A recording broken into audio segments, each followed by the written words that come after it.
আজকে মা বানাচ্ছে মায়ের স্পেশাল ইডলি। তো তার জন্য ইডলির চাটনির জন্য এখানে নিয়ে নিয়েছে নারকেল কোড়া, সাথে শুকনো লঙ্কা এবং কাঁচা লঙ্কা, আর এখানে নিয়ে নিয়েছে বাদাম ভাজা আর ছোলার ডাল ভেজে। এইবার এই নারকেল কোড়া, কাঁচা লঙ্কা, শুকনো লঙ্কা সাথে বাদাম ভাজা এবং ছোলাটাকে পেস্ট করে নেওয়া হচ্ছে। এরপর পরিমাণ মতো নুন দিয়ে তিনটেকে একসাথে মিশিয়ে নেওয়া হয়েছে। আর এই চাটনিটা কারি পাতা ছাড়া একেবারেই অসম্পূর্ণ, তাই জন্য মা এখন কারি পাতা তুলতে খুব ব্যস্ত। কিন্তু আমি সেই ফাঁকে একটু ছোট্ট করে ভিডিও করে নিয়েছি মায়ের। তো মা এখানে কারি পাতাগুলো তুলে নিচ্ছে, তারপর এখানে কারি পাতাগুলোকে মা জলে ধুয়ে নিচ্ছে, নিয়ে জলটা ছেঁকে এবার এগুলোকে রেখে দিয়ে তৈরি করা হবে চাটনিটা। এবার এখানে সাদা তেল গরম করে তার মধ্যে সর্ষে এবং শুকনো লঙ্কা ফোড়ন দেওয়া হয়েছে। তারপর এর মধ্যে জল ঝরিয়ে রাখা কারি পাতাগুলো দিয়ে ভেজে নেওয়া হবে।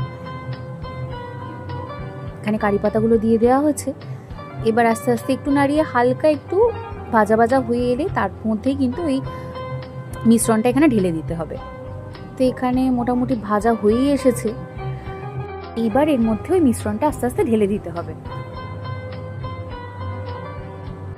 আর এই পর্যায়ে এসে যারা একটু বেশি ঝাল খেতে পছন্দ করে তারা এখানে একটু শুকনো লঙ্কা গুঁড়ো অ্যাড করতে পারে, আদারওয়াইজ এটাকে স্কিপ করা যেতে পারে।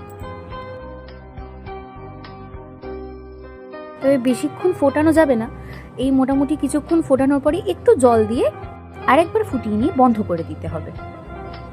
ব্যাস তৈরি হয়ে গেছে ইডলি দিয়ে খাওয়া সুন্দর চাটনি।